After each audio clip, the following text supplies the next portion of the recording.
Ẹ káalẹ́, mo kí wa káàbọ̀ sí orí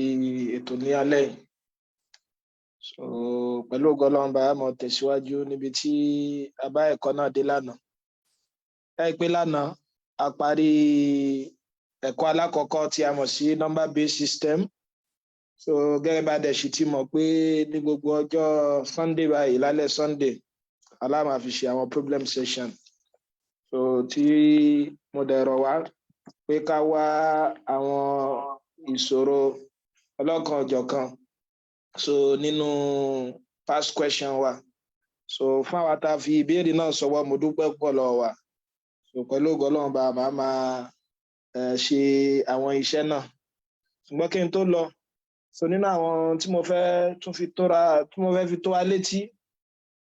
òun náà ni pé ká lọ mọ̀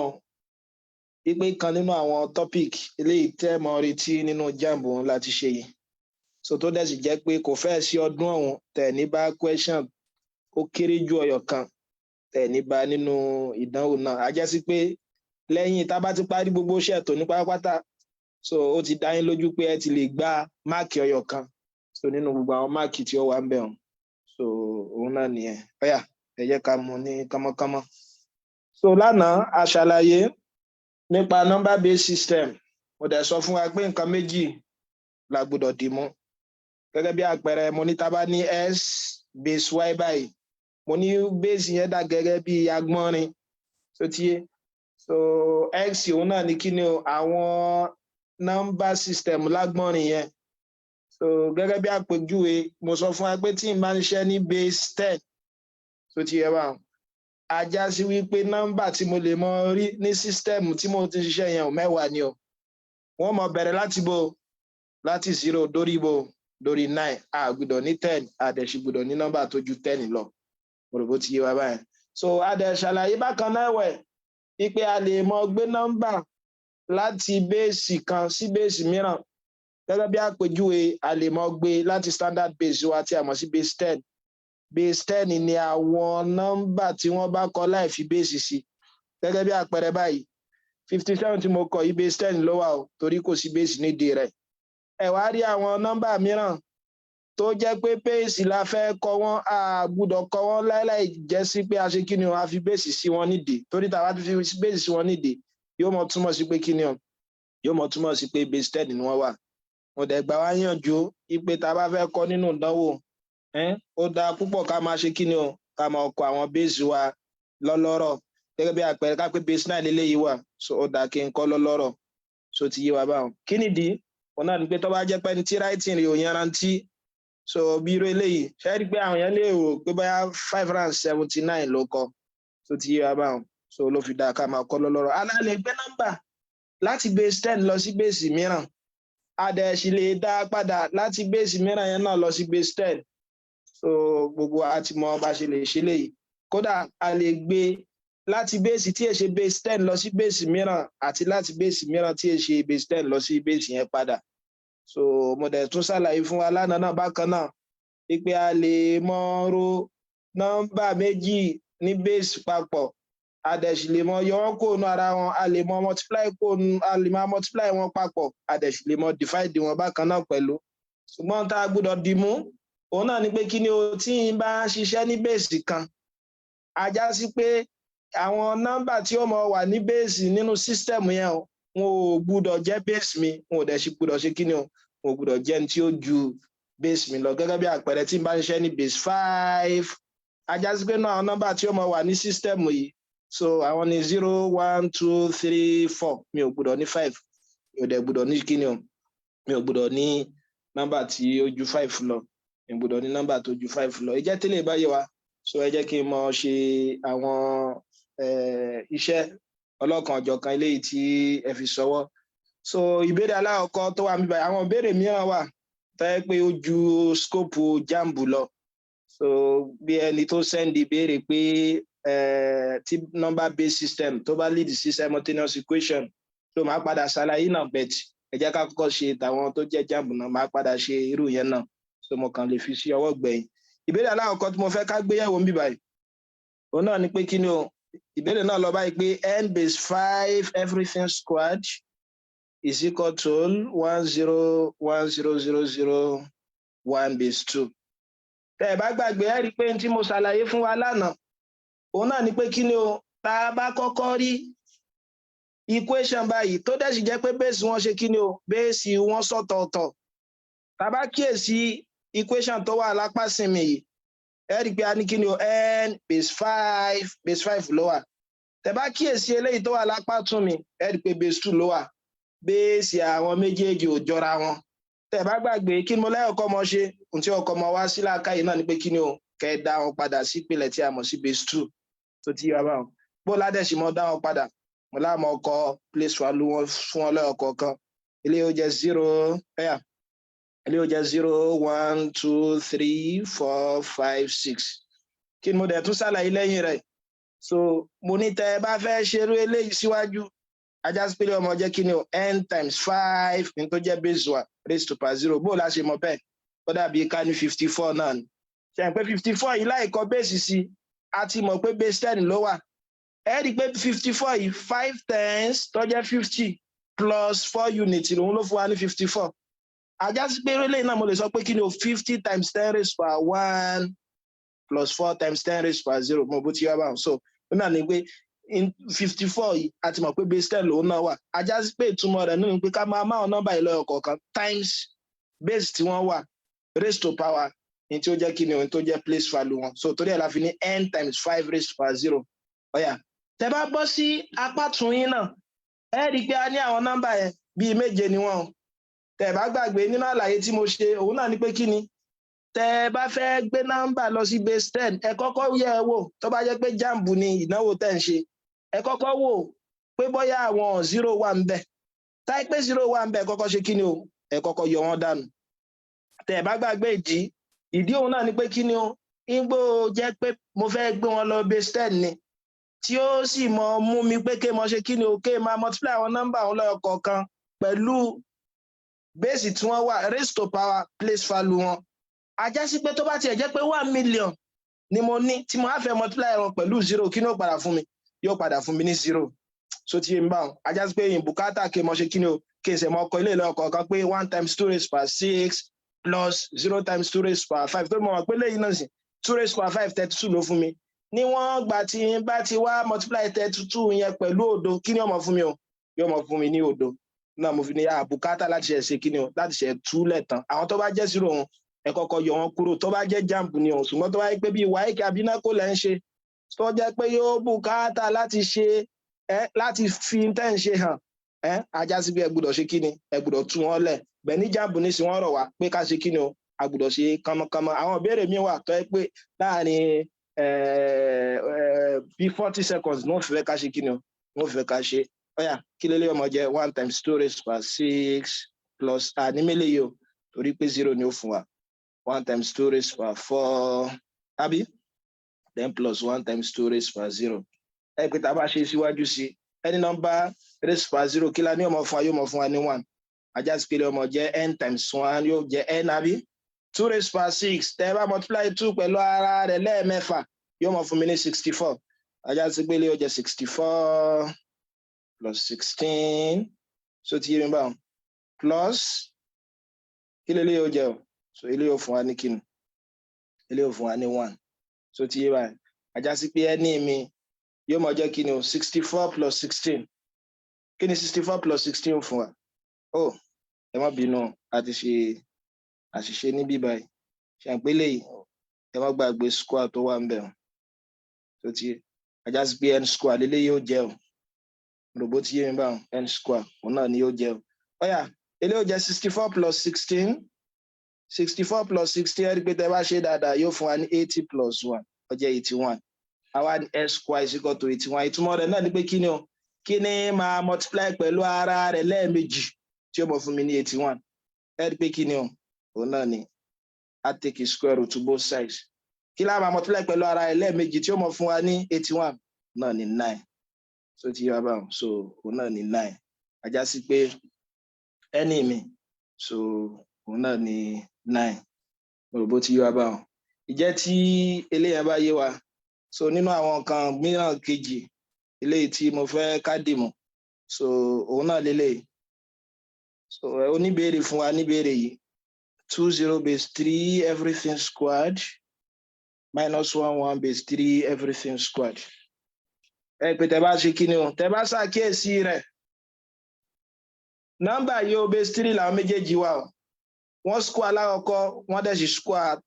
eléyìí tó jẹ́ táàmù kejì náà ọ̀nà méjì lẹ lè gbà ṣe nínú ọ̀nà alákọ̀ọ́kọ́ ta ilé ṣé òun náà ni à ń pè ní kí ni o difference of two square mo bá rántí difference of two square òun náà ni pé ká pé n bá ní a square minus b square tí n bá ní táàmù méjì tó wá jẹ́ sí pé àjọṣe tó wà láàrin àwọn táàmù méjèèjì yẹn minus ni o tí wọ́n á square àwọn táàmù yẹn lẹ́ọ̀kọ̀ọ̀kan gẹ́gẹ́ bí mo ṣe rí bíbáyìí a squared b squared ẹgbẹ́ minus ló dáhùn láàrin ajá sí pé ọmọ jẹ́ kí ni o a plus b times a minus b òun náà ni pé kí ni o táàmù alákọ̀ọ́kọ́ kí èrò papọ̀ times kí n yà ọ́ méjèèjì kó nu ara wọn ọ̀yà tẹ́lẹ̀ ẹ̀ bá yọ gbóni kápẹ́ bá ní x square minus y square ńkọ́ pẹ̀lú àlàyé tí mo ṣe wọn ajá sí pé ọ̀nà ọmọ jẹ́ kí ni x plus y s minus y mo rò bó ti yọ abáwọn so ìbéèrè náà wà lọ báyìí pé 20 base 3 everything squared minus 11 base 3 everything squared. Tẹ́ ẹ bá ṣe ẹ fẹ́ mọ ṣe léyìí lọ́kọ̀ọ̀kan ṣe ń pọ́n náà ọkọ̀ tẹ́ lè gbàṣẹ tó yá kán mọ́ tàbí eléyìí tó rọrùn jù òun náà ni pé kí ni o k square eléyìí k multiply eléyìí pẹ̀lú ara rẹ̀ lẹ́ẹ̀mejì tó ti yé k tún multiply eléyìí náà pẹ̀lú ara rẹ̀ lẹ́ẹ̀mejì lẹ́yìn tí n bá ti wá multiply àwọn méjèèjì tán kí n wá ṣe kí ni o kí n yọ wọn kó nu ara wọn bẹ̀ tí yóò mọ pẹ́ ṣùgbọ́n a lè lo kí ni a lè lo difference of two square náà á padà lo method kejì yẹn náà ká lè mọ̀ pé nǹkan kan náà la get ajá sí pé lè ọmọ fún mi ní kí ni 20 base 3 everything squared minus 113 everything squared. Oh yeah, tá bá lo difference of two squared pẹ̀lú àlàyé tí mo ṣe ń bí báyìí. Ẹ bá ní táàmù méjì tí wọ́n á square àwọn táàmù méjèèjì tó jẹ́ pé àjọṣe tó wà láàrin àwọn méjèèjì negative ni o. Ó dàbí kí n mọ sọ pé kí ni alákọ̀ọ́kọ́ plus ẹlẹ́ẹ̀kejì then multiply by alákọ̀ọ́kọ́ minus ẹlẹ́ẹ̀kejì. So ti ajá sí pé máa kọ́kọ́ ṣe kí ni o máa ro méjèèjì yìí papọ̀ náà. Kí ni wàá fún mi? 20 base 3 plus 11 base 3. Ọ̀yà tí n bá rò papọ̀ mo gbàgbé base 3 ni mo wà nínú àwọn tí ó mọ wà ní nọ́mbà tí ó mọ wà ní system yẹn mẹ́ta ni o yóò mọ bẹ̀rẹ̀ láti 0 yóò mọ tán sórí 2 mi ń gbúdọ̀ ní 3 mi dẹ̀ gbúdọ̀ ní nọ́mbà tó ju 3 lọ àní tá a bá ní nọ́mbà tó jẹ́ 3 tàbí tó ju 3 lọ ajá sí padà padà sí ìpele 3 yẹn ọ̀yà ẹja rò wọn papọ̀ 0 plus 1 1 ni ó wà ní system àdúpẹ́ so 2 plus 1 3 a dẹ̀ gbúdọ̀ ní 3 a dẹ̀ sì gbúdọ̀ ní nọ́mbà tó ju 3 lọ bákan náà ẹ̀wẹ̀ kí láwa ṣe òun náà ní padà nínú ọ̀nà tó yá mo ní tẹ̀ bá ṣe fẹ́ mọ̀ ká ṣe pé ta ṣàlàyé tẹ́lẹ̀ náà ni pé ká pa fẹ́ mọ̀ ká ní base 3 òun náà ni pé a ní 0 1 2 3 náà ni pé kó tún bẹ̀rẹ̀ padà yóò mọ̀ fún wa ní 1 0 ṣùgbọ́n tẹ̀ bá ṣe fẹ́ mọ̀ ṣe báyìí láti mọ̀ ká òun náà ni pé ẹ kàn divide ẹ̀ pẹ̀lú 3 so ti yé bá ẹ wà ní 3 mélòó láàmọ́ nínú 3 yóò jẹ́ 1 kí ló ṣẹ́kù ńlẹ̀ 0 ẹni bó ṣe kí ni o ó ṣe déédéé pẹ̀lú eléyìí ta rí bí báyìí náà mo rò bó ti yé bí báwọn so ajá sí pé lè ọmọ fún wa ní 1 0 so yóò wá jẹ́ 0 ẹ fi 1 pamọ́ bẹ́ẹ̀ kò síbi tẹ́ fi 1 yẹn pamọ́ sí mọ́ ẹ kọ́ síbẹ̀ base 3 ọ̀yà tàlá kọ̀ọ̀kan nìyẹn bó wà ní ẹlẹ́ẹ̀kejì ńkọ́ táwa ní 20 base 3 minus 11 base 3 bá a ṣe mọ yọ nọ́mbà méjì kó nú ara wọn kò yàtọ̀ sí bá a ṣe mọ yọ ní base 10 ṣùgbọ́n tá a gbọ́dọ̀ dìmú ni pé kí ni o tó bá já sí pé a fẹ́ yá 1 láti ibì kan síbì kan ẹ pé tá a bá fẹ́ yá 1 ní àwọn eléyìí tá a sábà mọ ohun tí a mọ̀ sí base 10 bá ti bá nírò eléyìí gẹ́gẹ́ bí àpẹẹrẹ tó wá bùkátà kí n yá 1 láti bí báyìí sí 7 ṣe pé máa ní 1 àti bá yá òun yóò sọ eléyìí di 17 bó láti mọ̀ pé 17 òun náà ni pé kí ni base 10 tá à ń ṣiṣẹ́ òun 1 àti mo yá òun 10 ló di effect 10 ló ní òfin ni pé tí n bá fi lè yá 1 nǹkan 1 yẹn ò ní mọ jẹ́ 10 mọ́ ṣùgbọ́n yóò mọ jẹ́ base tí mo ti ń ṣiṣẹ́ gbòrògbò tí n bá wọn so mo ń ṣiṣẹ́ ní base 3 báyìí ajá sí pé 1 àti n bá yá ìní mọ sọ pé ó di 10 mọ́ ń bí báyìí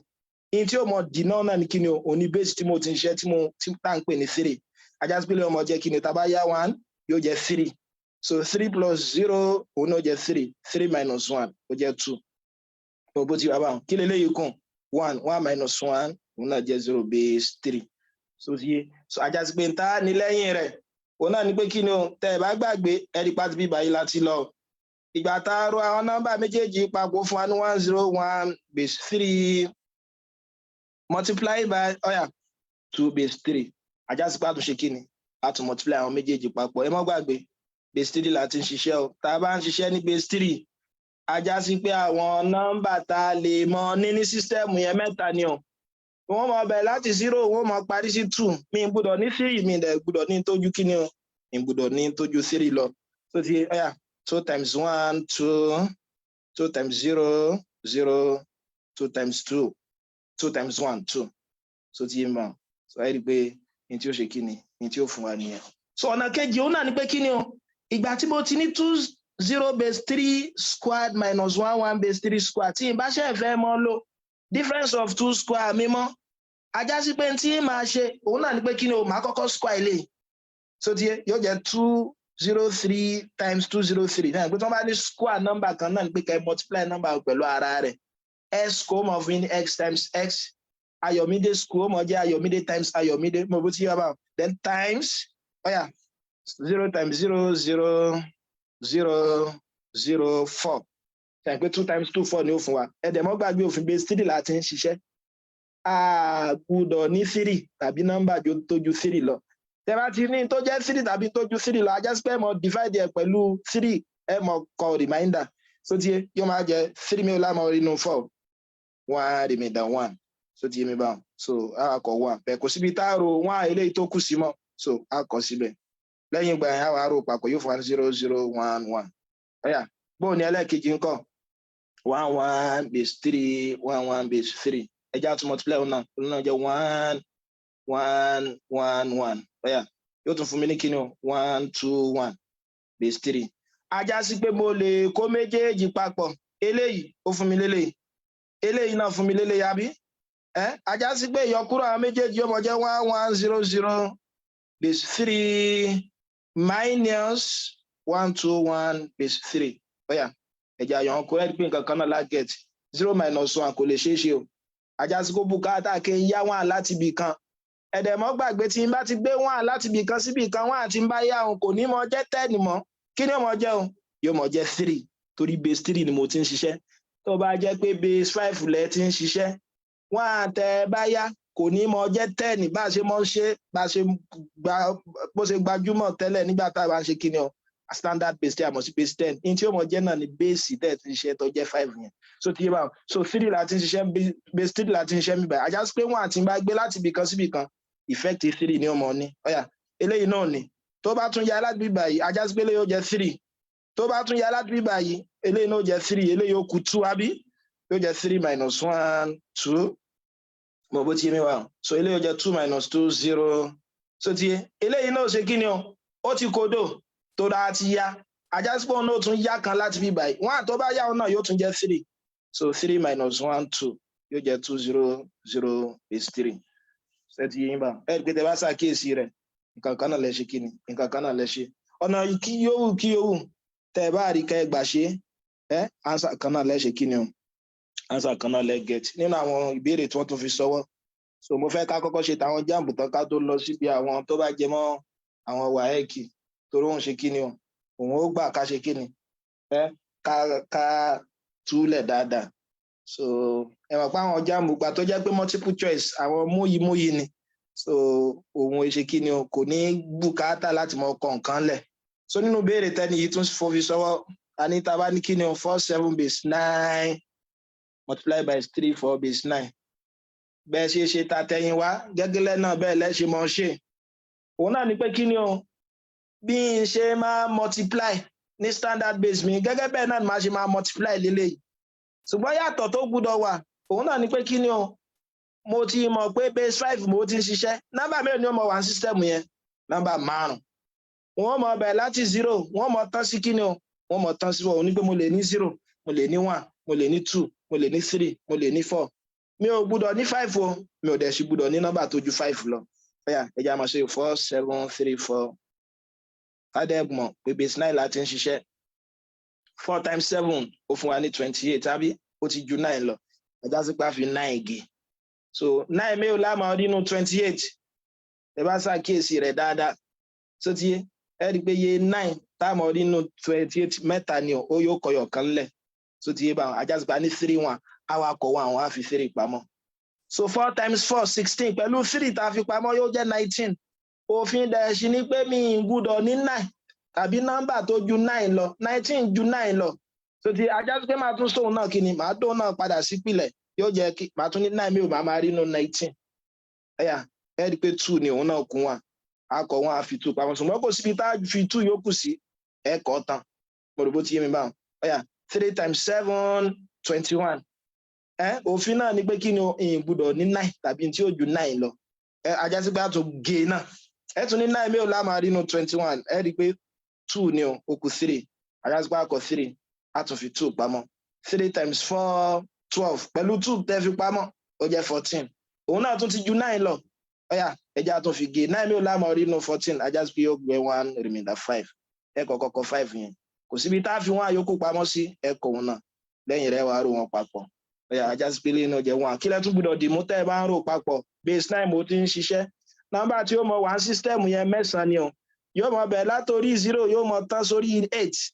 ìyìn gbọ́dọ̀ ní 9 mi ìdẹ̀sí gbọ́dọ̀ ní nọ́mbà tó ju 9 lọ so ajá sí pé lẹ́yìn ọmọ jẹ́ 4 7 1 so ti yé mi báwọn so 1 7 4 1 so òun náà ni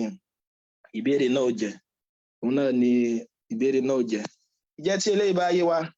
so nínú tọ́pọ̀lọpọ̀ tí wọ́n fi sọwọ́ òun náà ni pé kí ni wọ́n ní ká tún ṣe àgbéyẹ̀wò bá a ṣe lè mọ̀ ṣe kí ni bá a ṣe lè mọ̀ divide wọ́n ní ká ṣe àgbéyẹ̀wò bá a ṣe lè mọ̀ divide òun náà ni pé tá a bá fẹ́ divide ẹ rí i pé mo sọ fún wa bá a ṣe mọ̀ ń divide àwọn whole number tàbí tá a bá dín number ní kí ni o ní base 10 kò yàtọ̀ so ti yé báwọn so òun náà ni pé kí ni a lè lo long division method wa ẹ rí i pé ọ̀nà kejì tí mo sọ pé a lè lò òun náà ni pé ká kọ́kọ́ dá nọ́mbà méjèèjì padà sí kí ni o sí base 10 ká wá ṣe divide wọn lẹ́yìn náà ká tún wá dá padà so ti yé but eléyìí tó rọrùn jù òun náà ni long division method yẹn tí a ń pè ní kí ni o dims so ti yé so dims náà ni pé a kọ́kọ́ divide rẹ̀ lẹ́yìn rẹ̀ a tún multiply lẹ́yìn rẹ̀ a subtract a wá ṣe gbé eléyìí tó bá kàn wá sílẹ̀ ọ̀yà bóòní kápẹ́lẹ́ mo fẹ́ divide nǹkan mo ní 5144 base 8 divided by 24 base 8 eléyìí kò lè ẹja tún kẹ́kọ̀ọ́ kan bí báyìí mo ní tí wọ́n bá ní ká divide nọ́mbà eléyìí tó jẹ́ pé a fẹ́ fi nǹkan kan divide rẹ̀ yẹn òun là ń pè ní kíni o dividend so ti yé wa ìta fẹ́ fi divide yẹn òun là ń pè ní kíni o divisor so ti yé ẹ̀rí ánsà tẹ́ mọ orí tẹ́ bá divide àwọn méjèèjì papọ̀ táwọn òun là ń pè ní kíni o òun là ń pè ní quotient so ẹ kíyèsí o tó rẹ lè mọ ṣiṣẹ́ lọ́ngbà mi ẹ̀rí pé ẹ ti ń gbọ́ sum ni pé ká ro kí ni ìròpọ̀ sum ni ìròpọ̀ difference ni ìyọkúrò product ni multiplication so ti yé quotient ẹ bá gbọ́ quotient òun náà ni pé division so tó bá ní what is the quotient of kíní tá bá sọ pé ìgbọ́ rí o ìtumọ̀ ẹ̀ náà ni pé kíni o kíni division rí ó mọ jẹ́ mo rò bó ti yá báyìí ajá sí pé lé ọmọ jẹ́ kíni 5144 eléyìí tó jẹ́ kí ni o dividends wa ẹ gbé wá bí báyìí 24 base 8 divisor wa ẹ gbé wá bí báyìí ọ̀yá wa divide yẹn ẹ mọ́ gbàgbé eléyìí ṣe 24 ṣe pé mo nínú tá a gbọ́dọ̀ kíyèsí òun náà ni pé kí ni nọ́mbà ní number based system ó dáa púpọ̀ ká máa pè wọ́n lọ́yọ̀ kọ̀ọ̀kan ká má bàa ṣàṣìṣe tó ti yé bá wọn bí nísìnyí báyìí ní bá ní 13 base 4 tàbí base 5 gẹ́gẹ́ bí àpèjúwe gbọ́dọ̀ sọ pé 13 base 5 torí tí bá sọ pé 13 base 5 gan mo sí kí ni ó mú mi sí mo ń ṣiṣẹ́ ní base 5 adẹ̀ tí mọ̀ pé tá a bá ń ṣiṣẹ́ ní base 5 nọ́mbà mélòó la gbọ́dọ̀ mọ orí lágbọ́n nìyẹn nọ́mbà 5 yóò mọ bẹ̀rẹ̀ láti 0 yóò mọ tán sórí kí ni o yóò mọ tán sórí 4 a gbọ́dọ̀ ní 5 àbí n tó ju 5 lọ so ti ma àjọsí pé tẹ́nìkan bá ní 13 base 5 ṣé 13 bẹ́nu system yẹn kò sí a gbọ́dọ̀ sọ pé 13 base 5 mo bó ti yé ń bá so eléyìí náà ní sí báyìí a ní 2451 ajá sí pé a máa mú lọ́yọ̀ kọ̀ọ̀kan irú eléyìí ń ṣe ẹ lè sọ pé 24 mélòó la máa rí inú 51 ọyọ̀ kan ni so yá bó ṣe jẹ́ ọyọ̀ kan òun náà ní base 8 láti ń ṣiṣẹ́ o ṣe pé tabala à ń ṣiṣẹ́ ní base 8 nínú ọ̀nà tí ó lè jẹ́ kó yé yín yékéyéké náà ni pé irú nọ́mbà yẹn tẹ́ bá fẹ́ dá yín láàmú ẹ kọ́kọ́ gbé lọ ságbọ́n ní 10 náà ṣe pé tí n bá ní 24 base 8 so ti yé bá so ní base 10 òun náà ni pé tí n bá kọ place value wọn eléyìí jẹ́ 0 eléyìí jẹ́ 1 ajá sí pé yóò mọ jẹ́ 2 times 8 raised to power 1 plus 4 times 8 raised to power 0 àbí bẹ́ẹ̀ kọ́ ni so eléyìí yóò mọ jẹ́ kí ni o 8 times 2 16 plus 4 tó jẹ́ 20 ajá sí pé nọ́mbà tẹ́ ń wò yìí 2 4 yìí 20 ló ṣe déédéé pẹ̀lú ní base 10 tẹ́ bá ṣàkíyèsí eléyìí náà 5 1 base 8 tẹ́ bá tún dóhùn náà padà so tiye ajá sí pé òun náà mọ jẹ́ 5 times 8 raised to power 1 plus 1 times 8 raised to power 0 kí lóhun náà mọ jẹ́ 40 plus 1 ajá sí pé eléyìí náà bíi 41 bí kí wọ́n sọ pé 20 mélòó láàmọ́ rí inú 41 mélòó nù ajá sí pé méjì ni ẹ mọ́ bínú kí èso ọ̀kan méjì ni mo rò bó ti yá báwọn so méjì ni tẹ́ bá ṣe fẹ́ mọ̀ dá padà báyìí náà tẹ́lẹ̀ gbà ṣe ṣùgbọ́n òun pẹ́pẹ́pẹ́ ṣe kó mọ̀ sọ fún aláàánú pé ká ṣe kí ni o ká kọ nọ́mbà láti 0 dé 100 ní base 2 òun náà ni pé sì mo fẹ́ ka nọ́mbà ní base 8 ṣe pé mo ti mọ̀ pé láti 0 dórí 7 mo lè mọ̀ ni yóò mọ̀ jẹ́ 0 1 2 3 4 5 6 7 mo ti parí rẹ̀ ajá sí pé máa tún bẹ̀rẹ̀ ó dàbí kí ni o yóò mọ yípo mo ṣàlàyé lánàá pé ó dàbí àwa tí a gbé kí ni o nílùú òkè tó yẹ pé ó mọ àmọ́ lọ pọn mi láti ibì kan síbì kan ẹ rí i pé tí mọ́mí bá sọ fún yín pé kí ni o omi ike 3 mo fẹ́ kó pọn lónìí ẹ gbé láti kànga sílé yín iye ẹsẹ̀ kan náà lẹ́gbẹ̀ẹ́ tẹ́ bá pọn mi aláwọ̀kọ́ iye ẹsẹ̀ kan náà lẹ́gbẹ̀ẹ́ tẹ́ bá tún pọn mi ẹlẹ́ẹ̀kejì àti báwọn so ti báwọn ajá sí pé tí n bá fẹ́ bẹ̀rẹ̀ sí kà 7 lélẹ́yìí àti là gbọ́dọ̀ rí 8 ajá sí pé màá tún mọ ní 0 1 2 3 4 5 6 7 so ti báwọn ṣùgbọ́n tí èfi mọ́ ṣe ìyàtọ̀ rẹ̀ òun náà ni pé kí ni o mo ti fẹ́ bẹ̀rẹ̀ kíkà mi ajá sí pé lè ọmọ jẹ́ 1 1 1 1 1 1 1 1 so ti báwọn ìlú ẹlẹ́ẹ̀kejì ni ẹ̀ ká pé mo fẹ́ lọ ìlú ẹlẹ́ẹ̀kẹta náà èmi màá tún ní 0 1 2 3 4 5 6 7 mo bó ti yé mi báwọn ajá sí pé ìlú ẹ̀ náà tún mọ jẹ́ kí ni o àní níwọ̀n àmọ́ ilé ọmọ jẹ́ kí ni 2 2 2 2 2 2 2 2 mo rò bó ti yé mi báwọn so ilé ọmọ á ṣe déédéé pẹ̀lú kí ni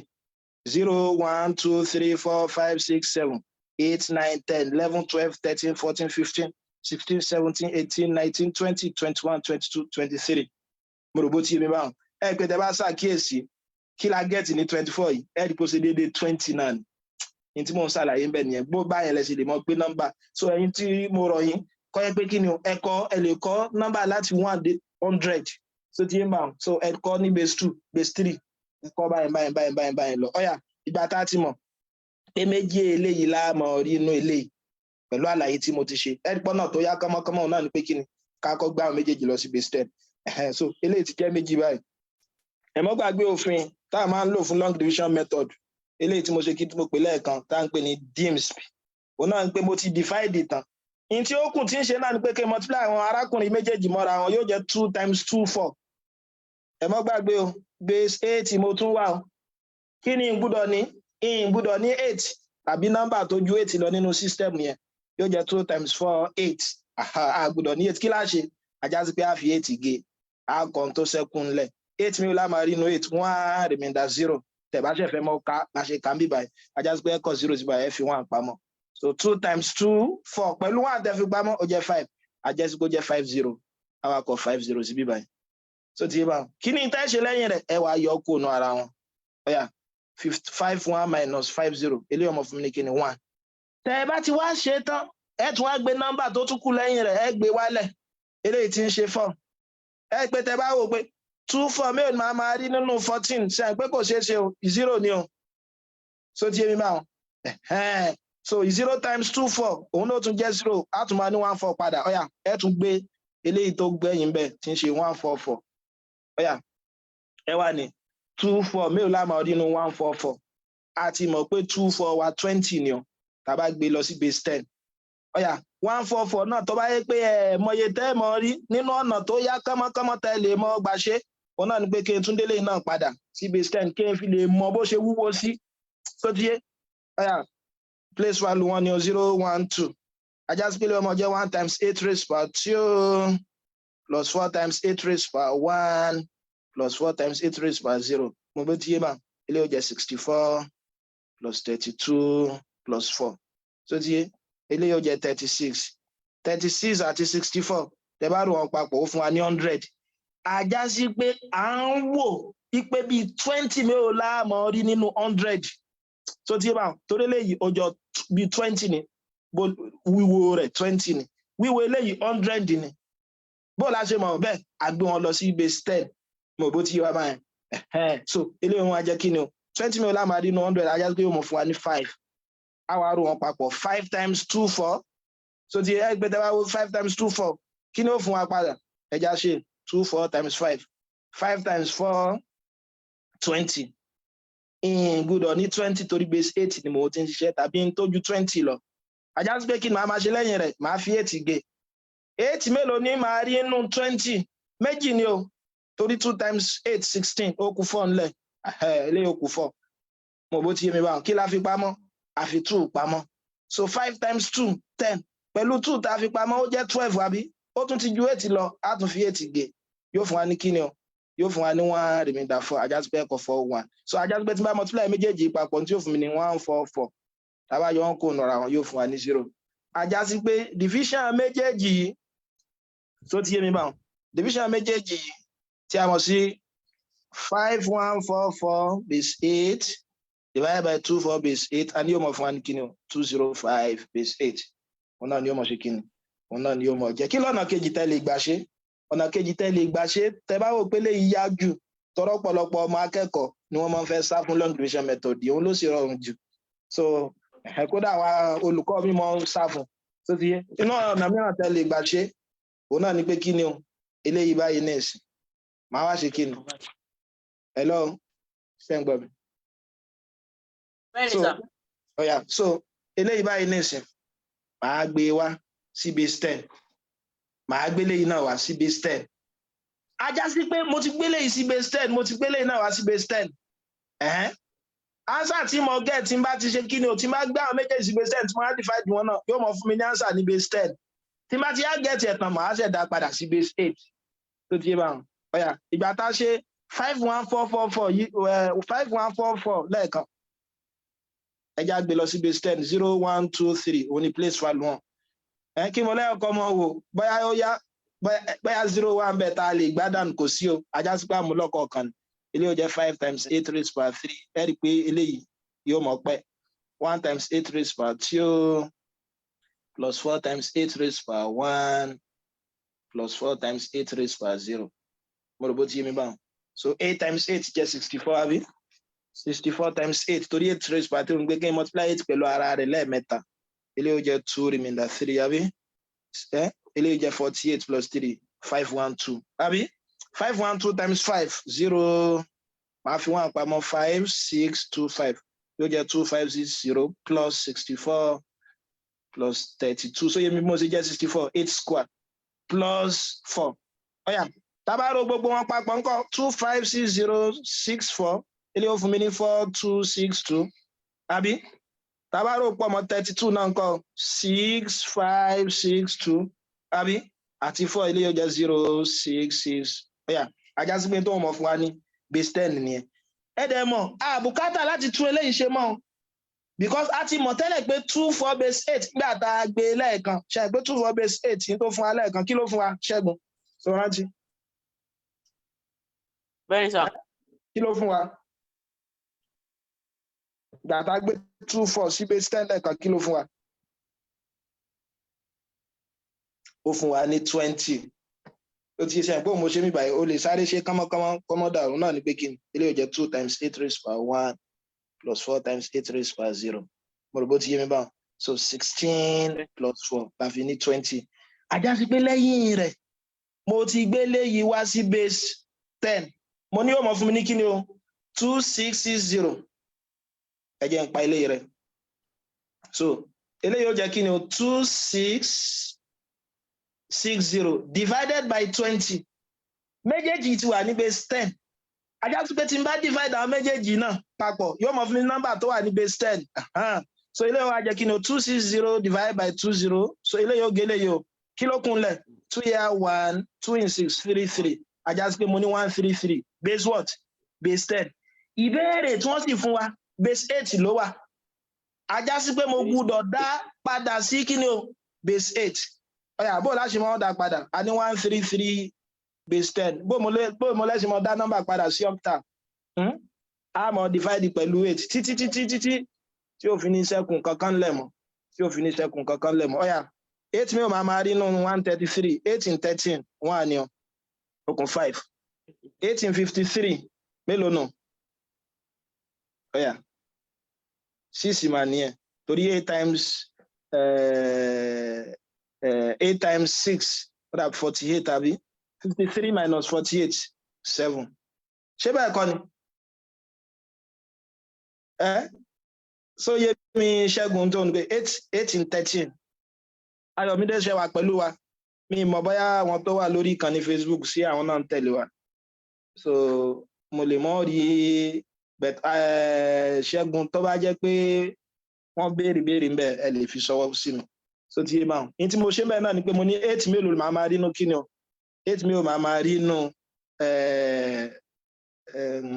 8 mélòó máa rí nínú 13 ṣe pé 1 so ti yé yóò kù kíni o yóò kù 5 fún lẹ́yọ̀ 6 lélẹ́ yóò jẹ́ so ti yé mi máa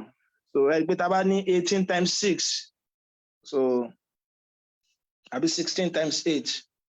in tí mo ṣe lélẹ̀ 8 mélòó máa rí nínú 13 1 ló kù 5 8 mélòó máa rí nínú 53 ṣe pé 6 ni 8 times 6 48 so 53 minus 48 so ti yé ilé ọmọ fún wa ní 5 remainder 5 so ti yé mi báwọn so la fi get kíni láti get remainder 5 báyìí ó yá 8 tún lè lọ 8 mélòó máa rí nínú 16 2 ni so ṣẹ́kùn kankan lẹ̀ remainder 0 8 mélòó máa rí nínú 2 0 remainder 2 ṣe pé mo ṣàlàyé rẹ̀ bó ṣe jẹ́ bẹ́ẹ̀ lánàá mo ló dàbí kí ẹ fẹ́ ra búrẹ́dì tó dẹ̀ kéré jù tí wọ́n ń tà lọ́dọ̀ tí ká pé 8 naira ni ẹnìkan wá pé ìyá mo fẹ́ ra búrẹ́dì o wọ́n lè lọ fẹ́ ra ó ní 2 naira ni ṣé wọ́n ta búrẹ́dì fún wọn ò ní ta fún yóò mọ lọlé pẹ̀lú búrẹ́dì mélòó pẹ̀lú búrẹ́dì òfurufú tá a mọ̀ sódò ṣé wọ́n gbowó rẹ̀ lẹ̀ lọ́wọ́ rẹ̀ wọn ò ní gbà lẹ̀ lọ́wọ́ rẹ̀ láfi ní remainder 2 yìí so ti yé ma so ẹ wá kọ́ láti bò á kọ́ láti sàlẹ̀ ẹ gbó fún wa ní 205 base 8 padà so tẹ bá kíyèsí ẹ rí i pé nǹkan kan náà la ṣe kíni o nǹkan kan náà la ṣe la get nǹkan kan náà la get mo rò bó ti yé wa so ẹ rí i pé ọ̀rọ̀ ọ̀run púpọ̀ èwo ni ẹ jẹ́ ń gbọ́ yín èwo lẹ́yìn máa lò èwo lẹ́yìn lérò pé ọ̀rọ̀ ọ̀run jù láti lò títí long division method yẹn ni àbí ti pé ẹsẹ̀ kọ́kọ́ da sọ pé nísìnyí ìrìn àjò mẹ́rin lọ kọ́kọ́ rìn ọkọ̀ gbé lọ sí base 10 ó tún sẹ́ẹ̀ tún dá padà ọ̀yà èwo lẹ́yìn ó mọ̀ lò èyí tó bá ti wò yín òun náà ní kẹ́ mọ̀ lò ẹ ní base 10 kí ló dé sí eléyìí náà ṣé kò yé wa ni. no eléyìí tó simple ni eléyìí tó máa dá sí base 10 tó máa dá padà. so eléyìí tí wọ́n ṣe kí ni eléyìí tí wọ́n dá padà ẹ ṣeun eléyìí tí wọ́n dá padà ọ̀yà ìbéèrè mìíràn eléyìí tí mo rí níbí so ẹni ó dàbí bicimals nìyẹn àwọn yẹn láwọn ò tún gbọ́ bicimals yẹn dáadáa wọ́n ní convert 496.503 base 10 to bicimals a ti sọ fún wa pé kí ni bicimals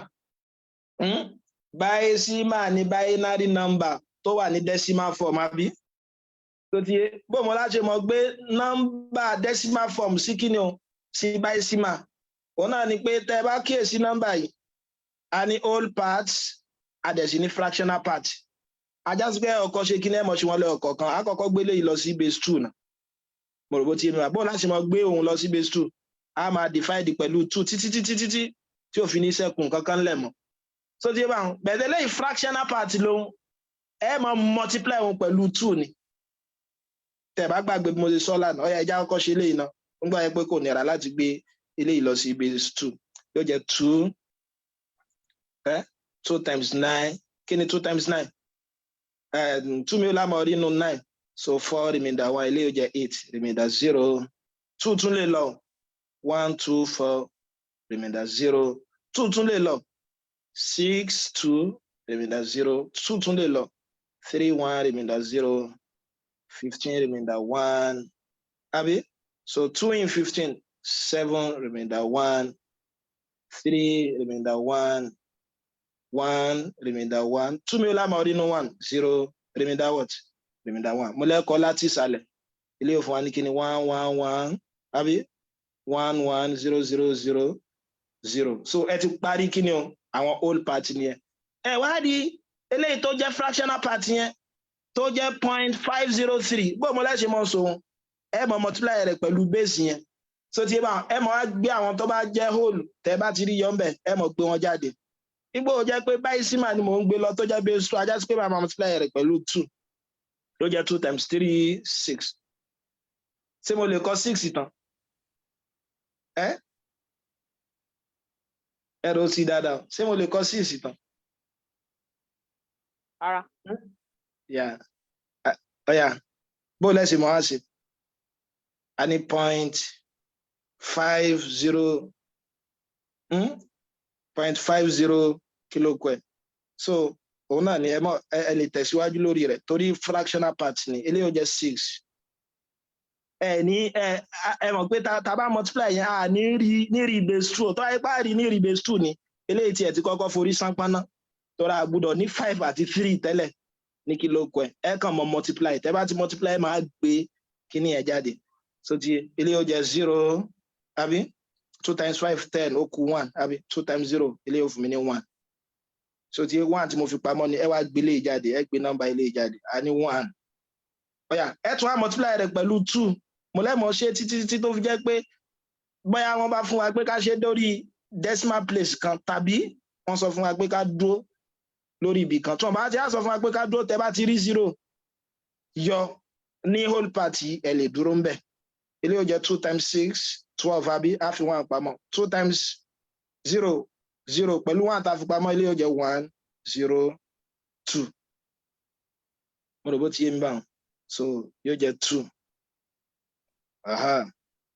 ajá sí pé nǹkan kan wà ní ibi ìbéèrè náà ẹni tó fi ilẹ̀ ṣé octa ṣe bicimal ni ẹ jẹ́ ká mọ̀ ṣe lọ so ilé yóò jẹ́ kí ni yóò jẹ́ 4 àbí 2 àbí 0 4 so ti yé mi báwọn ajá sí pé because tẹ́ bá ṣàkíyèsí irú eléyìí mo rò bó ti yé mi báwọn ẹ̀rí pé ó ti ń ṣe kí ni ó lè fún wa ní tó ju kilo-square lọ so nínú ọgbọ́n tó dópin ta lè ló ń bíbá yìí nígbà ó jẹ́ pé lè jẹ́ 2 ẹ dá padà wá sí 1 0 tó bá yẹ pé question tẹ gbé wá wọn tó bá yẹ pé kò láàyè o so ti tọ́ra ti mọ̀ pé 2 ní base 2 1 0 ni ó mọ̀ jẹ́ so mo lè sọ pé lè yóò mọ̀ fún mi ní kíni tó bá jẹ́ 1 0 mo lámọ̀ kó òun látòkè wá sálẹ̀ yóò mọ̀ jẹ́ kíni 1 1 0 so ti ajá sí pé ó suffice láti dúró sí bíbá yìí so ti yé mi báwọn so ẹ wá kọ point nígbà ìpè tí mo ti ní tẹ́lẹ̀ lélẹ̀ 1 1 1 1 1 0 0 0 0 point 1 1 0 base 2 so ti tó bá yẹ pé béèrè tẹ mú wa tá yẹ pé kò láàyè ìmẹ́ni tó gbé béèrè wọn wá so ti bẹ̀bẹ̀ sì mọ̀ ṣe nìyẹn ẹ kọ́kọ́ gbé old part lọ so eléyìí tó jẹ́ bicimal instead tẹ́ fi divide pẹ̀lú 2 yẹn ẹ máa multiply rẹ̀ pẹ̀lú 2 ẹ dákun sóyè wa so ìbéèrè mìíràn eléyìí tó wà ní báyìí kí n tó sọ́fù ti simultaneous equation yẹn ẹ wo eléyìí o a ní xy base 8 is equal to 201 base 5 s1 base 8 is equal to 201 base 5 eléyìí kò nira ẹ rí i pé tẹ bá kíyèsí aláwọ̀kọ́ base 8 ló wà tẹ bá kíyèsí nọ́mbà ẹlẹ́ẹ̀kejì base 5 mo ní tẹ bá ní equation tó yẹ pé base wọn wá sọ̀tọ̀ọ̀tọ̀ kí mo lẹ́ẹ̀kọ́ mọ̀ ṣe inú ni pé tẹ́ẹ̀kọ́ mọ̀ ṣe ni pé ẹ jẹ́ kí base wọn papọ̀ tàbí kẹ́ gbá méjèèjì lọ sí base 10 ọ̀nà méjì lẹ lè gbà ṣe léyìí ọ̀nà tí mo lè gbà ṣe léyìí ni pé kẹ́ ń tẹ̀ kọ́kọ́ gbé léyìí lọ sí base 8 náà mo bó ti ń bá wọn ajá sí pé tí n bá ti gbé lọ sí base 8 torí ìbéèrè mìíràn ó lè sọ pé kí ni o leaving your answer in smaller base ẹ̀hún ni pé kẹ́ fi answer yín lẹ̀ ní base tó kéré jù so ajá sí pé tí wọ́n bá ní ká fi answer wa ní base tó kéré jù bóyá base 5 máa fa answer mi sí so ti wà bẹ́ẹ̀ tí wọ́n bá ní ká fi answer wa lẹ̀ ní base tó tóbi jù máa fi sí base 8 bẹ́ẹ̀ tí wọ́n bá ti sọ so ti máa rìn lẹ́wọ̀ ọ̀nà tó yẹ kó ṣe kí ni ó yá tí mo lè gbà ṣe nínú ọ̀nà tí mo lè gbà ṣe lè náà ni pé kí n délé ìpadà sí base 8 náà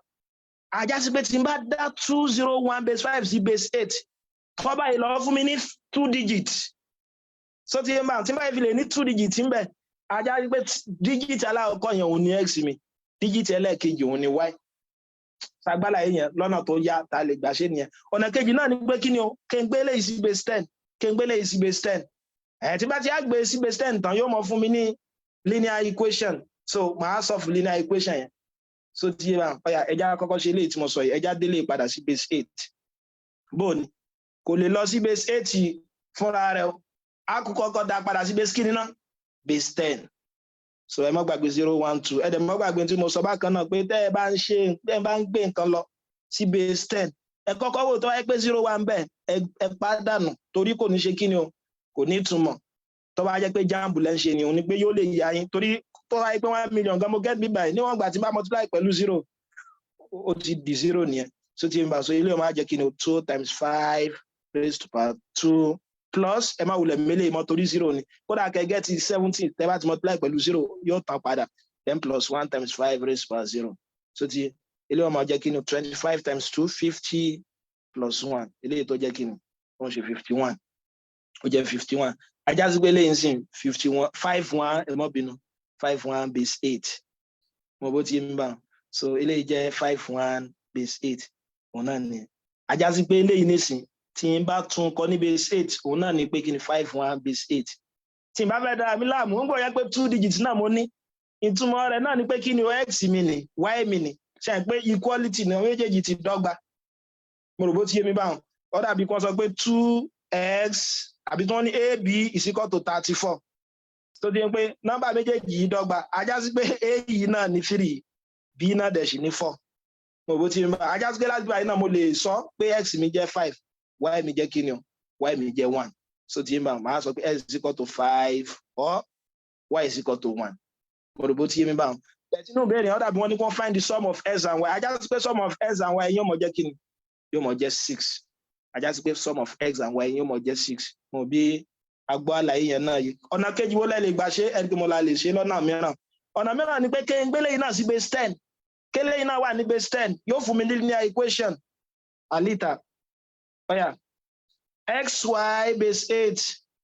0 1 2 0 1 ẹja gbé mégu yẹ lọ sí base 10 tẹ bá gbélé sí lọ sí base 10 yóò jẹ x times 8 raised by 0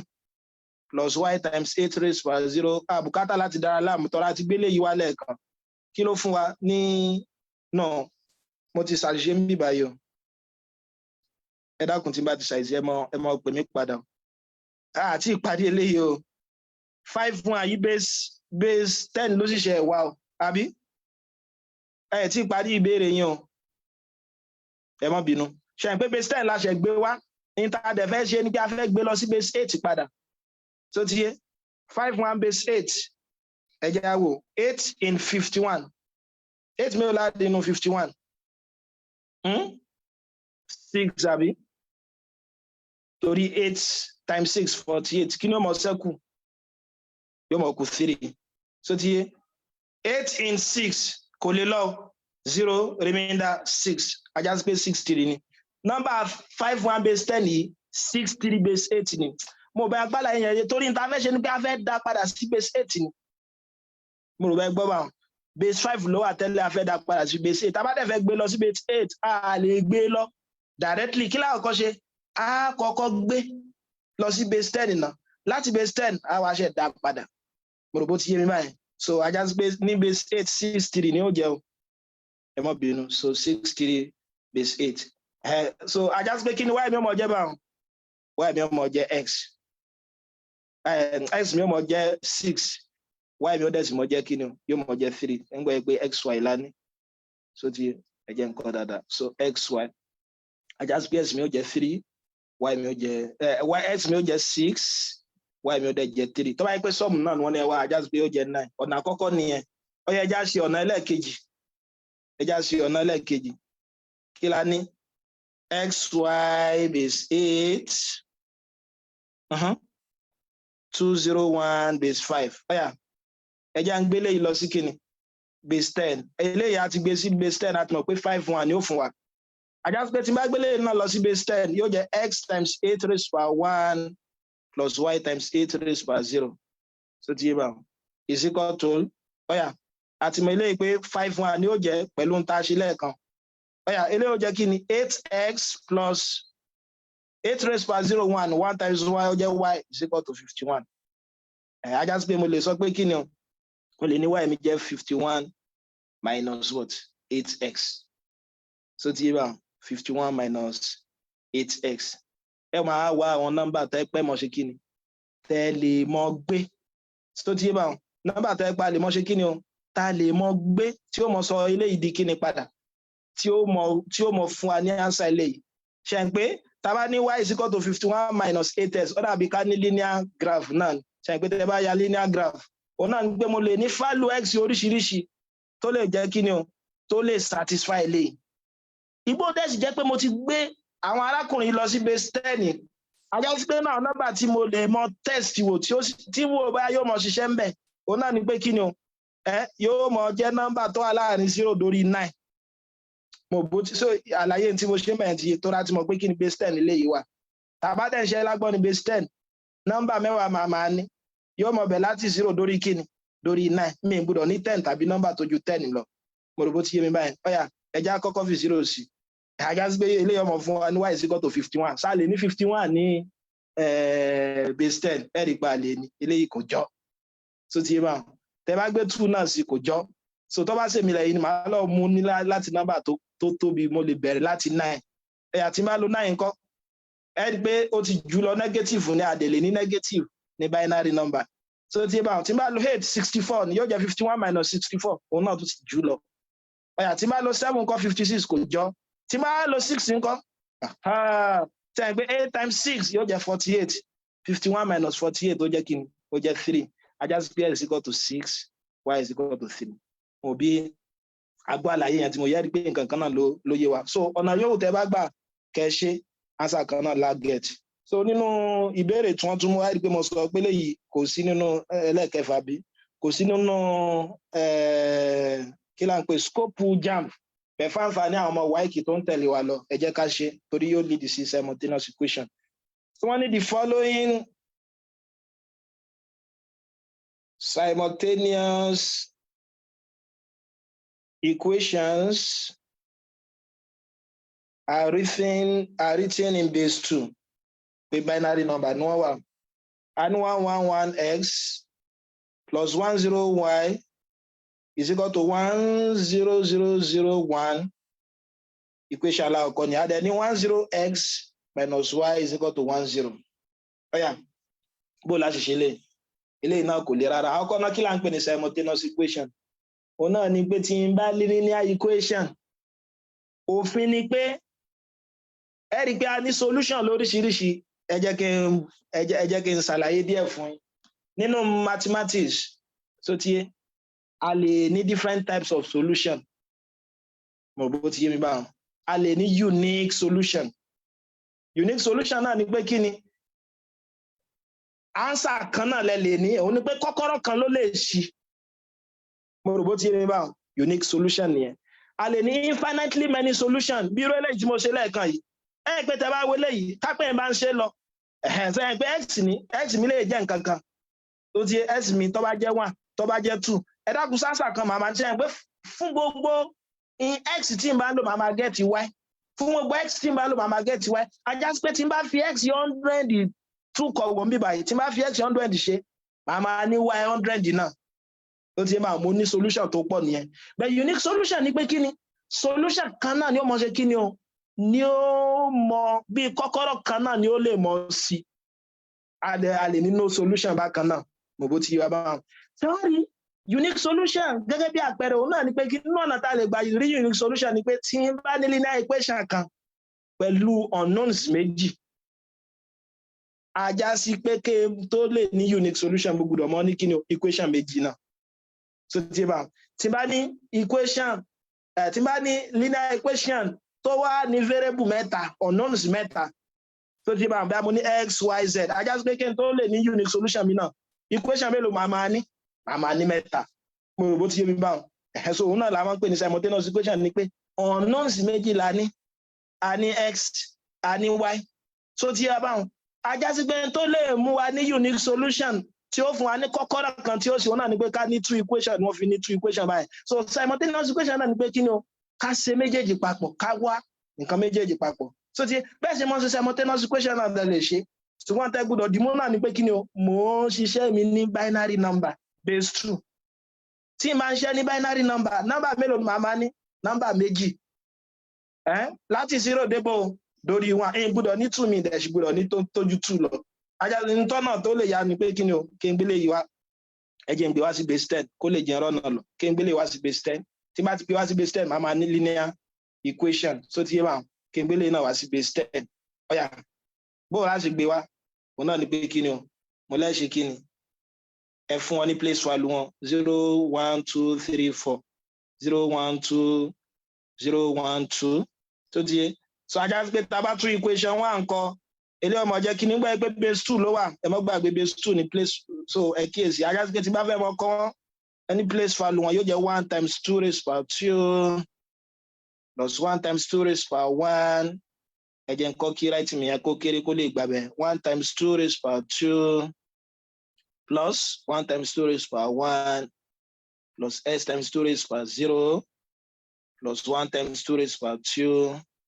bùkátà láti mélé ìsóyè wa tó láti mọ̀ pé kódà kó jẹ́ pé 1 million la get nígbà tá a bá fi multiply pẹ̀lú 0 náà ni ó fún wa so tí yóò jẹ́ 2 raised power 1 plus y times 2 raised power 0 so tí yẹn bá is equal to ọ̀yà lp ọbẹ̀ ti sọ ìyìn bùkátà láti ṣe lè ìyìn bùkátà láti ṣe lè ìyìn bùkátà láti ṣe lè tó bá jẹ́ pé JAMB lẹ́ ń ṣe ni o so tí yẹn bá ṣùgbọ́n tó bá yẹ pé y kì lẹ́ ń ṣe so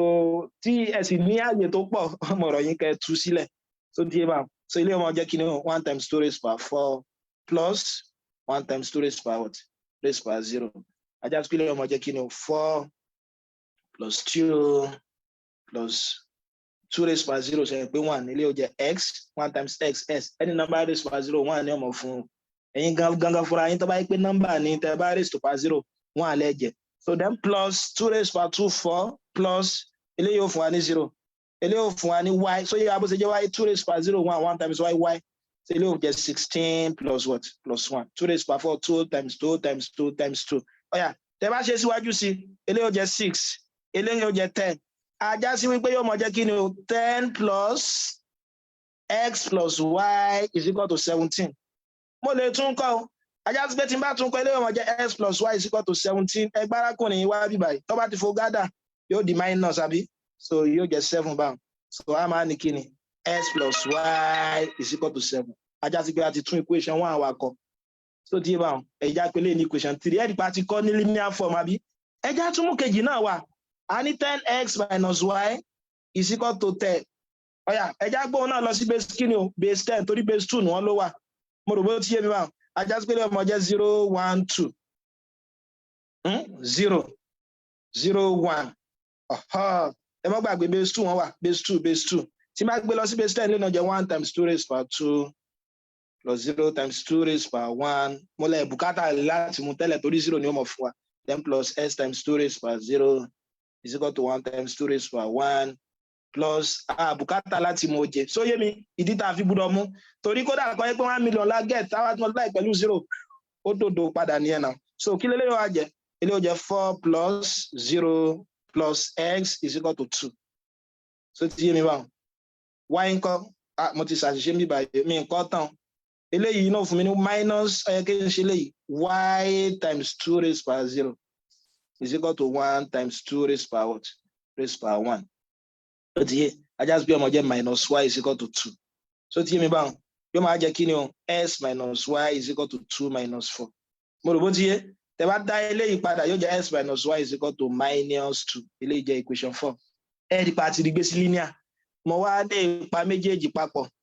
ọ̀yà equation mi sì yóò máa jẹ́ s plus y is equal to 7 s minus y is equal to minus 2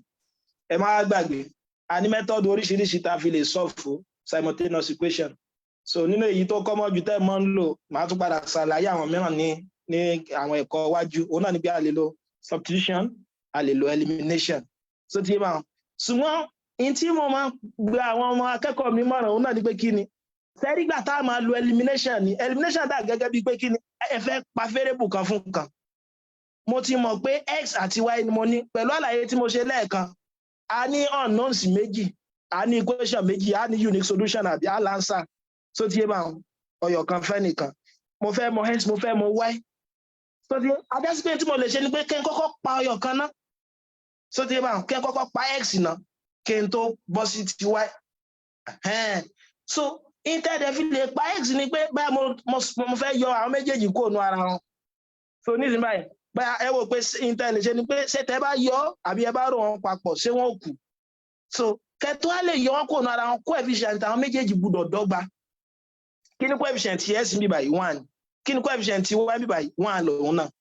kí ni coefficient x mi báyìí náà 1 kí ni coefficient y mi báyìí náà 1 so coefficient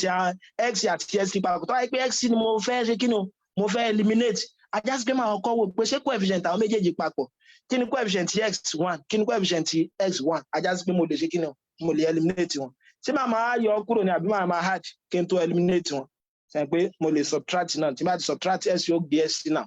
yóò jẹ́ s minus s is 0 y minus òfin sì sọ fún wa tó bá jẹ́ pé n bá fẹ́ máa multiply times méjì tí wọ́n jọra wọn papọ̀ bóyá bí minus times minus tàbí plus times plus positive ni ó mọ fún mi so ti bá òfin mìíràn ni pé tó bá jẹ́ pé àwọn táàmù méjì tẹ́ fẹ́ mọ multiply papọ̀ ohun tí wọn ò bá jọra wọn bóyá minus times plus tàbí plus times minus ni minus lẹ́mọ̀ get lélẹ́ fi fún wa ní plus yóò jẹ́ y plus y yóò jẹ́ 2y is equal to 7 minus so ti yé mi wá so eléyìí ó jẹ́ kí ni eléyìí ó jẹ́ 9 sàtì tí a ti ṣe àṣìṣe nínú ìbéèrè náà ẹni tó kọ́ béèrè yẹn sí ó wà pẹ̀lú wa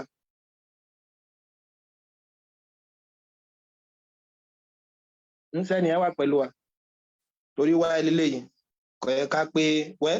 so eléyìí ó fún wa ní kíni 9 divided by 2 àbí so láti bẹ̀ a lè mọ̀ tí kíni o a lè mọ̀ tí x mi náà jẹ́ so tí tó wáyé pẹ́ ní o ṣàṣìṣe o òun náà ni gbẹ́ngbẹ́ pé fraction eléyìí wà mo lè gbé lọ sí báísímà padà àti mọ̀ bá ṣe lè gbé nọ́mbà lọ sí báísímà padà nígbà tí mọ̀ pé lè fún wa ní 4.5 a lè gbé lọ sí báísímà padà so ti yé báyìí ọ̀yà ẹ wá ní put y is equal to 9 divided by 2 in equation 1 ìyẹn tó wáyé pé mi bá ṣàṣìṣe nínú ta ṣe bẹ́ẹ̀ mẹ́tọ̀dù tẹ́ mọ̀ lò náà ni so tẹ́yìn bá tún délé tún ṣe fúnra yín bóyá àti ìgbé nọ́mbà kan sí kan so ilé ó jẹ́ kí ni x plus 9 divided by 2 is equal to 7 ilé ó máa jẹ́ x is equal to 7 minus 9 over 2 ẹjá tún kẹ́kọ̀ọ́ kan bí báyìí nínú ọ̀nà tó lè máa gbà yá òun náà ni pé kọ́kọ́ wò náà tí n bá ní 3 divided by 4 minus 1 divided by 4 tí denominator tẹ́ bá ní fraction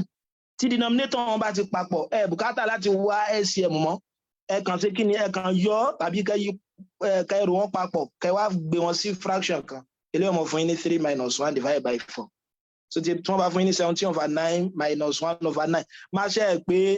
ó ṣe wáyé di pé kí ni LCM yóò máa jẹ́ 9 ní wàá sọ pé 9 irọ́ máa wulẹ̀ ṣe mọ́ torí fraction wọn ti denominator wọn ti papọ̀ ẹ kàn sọ pé 17 plus 1 divided by 9 bó wà ní tá bá nírò eléyìí òun náà ni pé mo mọ̀ pé ọ̀nà tó lè gbà yá ni pé ké ní the same denominator nǹkan ṣe kí ni òun yọ wọn papọ̀ directly ni mo rò bó ti yé mi báyìí so ajá sí pé léyìí nísìn in tí mo lè ṣe ni pé 7 ṣe àìpọ́dà bíi tí bá fẹ́ sọ 7 tí ó mọ ní fraction tí fraction mi ó dẹ̀ mọ jẹ́ kí ni o tí ó mọ jẹ́ 2 mo lè sọ pé 14 divided by 2 mo rò bó ti ajá sí pé 7 yìí 14 divided by 2 so a sọ pé 14 minus 9 over 2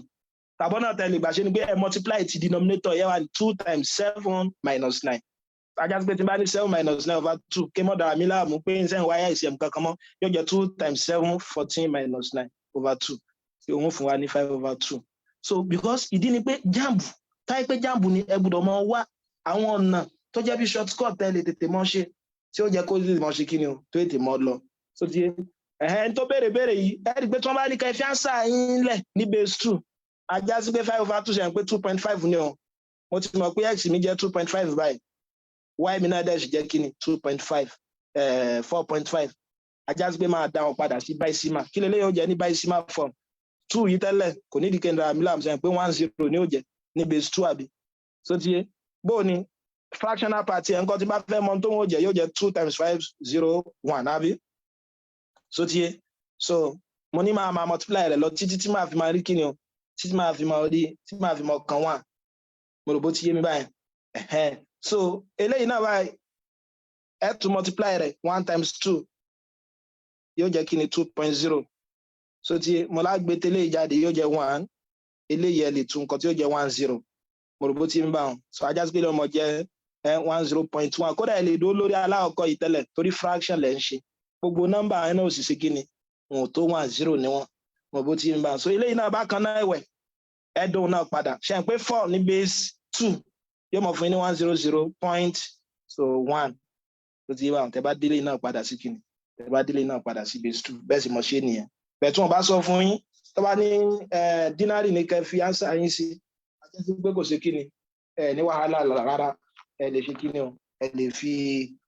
ánsà yín lẹ̀ ní tẹ́ gẹ́ẹ̀tì yẹn bẹ́ẹ̀ torí pé wọ́n ní ká fásà wọn lẹ̀ ní binary àjásí pé àgbà padà sí binary nígbò dẹ̀ sì jẹ́ pé decimal la gẹ́ẹ̀tì náà mo fi ń béèrè pé sẹ́ni ẹ ṣàṣìṣe àbí kó jẹ́ pé kíni o wọ́n mú question náà ní agbárí mi mọ̀ bóyá a ní béèrè kan àbí béèrè mìíràn ká tó parí ẹ̀kọ́ lálẹ́ yìí ọjọ́ ti lọ so mo nígbàgbọ́ pé lẹ́yìn fídíò yìí kò sẹ́ni tí ò ní lè ṣe kíni o kò sẹ́ni tí ò ní lè ṣe question tó bá pàdé ní kíni o nínú kí là ń pè nínú JAMB àjásí pé lẹ́yìn ẹ̀kọ́ yìí ẹ ti lè gba 1 tó ti yé bá because in tí mo fẹ́ àmọ́ evaluate tara kẹsà mo tó dé táyé pé question 50 ni wọ́n fẹ́ gbé wá so tó wáyé pé question 50 ni wọ́n fẹ́ gbé wá àjásí pé nísìnyí báyìí ẹ ti lè mọ kíni o ẹ ti lè mọ ọyọ kan bẹ́ẹ̀ nìyẹn ẹ ti gbà torí kò fẹ́ sọdún tẹ̀ ní mo rí àwọn question yẹn sọdún tẹ̀ ní mo rí àwọn question yẹn báyà ìbéèrè kan àbí ìbéèrè méjì ká tó parí ẹ̀kọ́ bẹ́ẹ̀ wá tá wà ní orí ìkànnì Facebook náà fẹ́ béèrè a lè type ẹ̀ ó yẹ kí n lè mọ orí news ọyà mú gbọ́yìn Ayọ̀mídé Ṣẹ́gun ṣé béèrè wà o.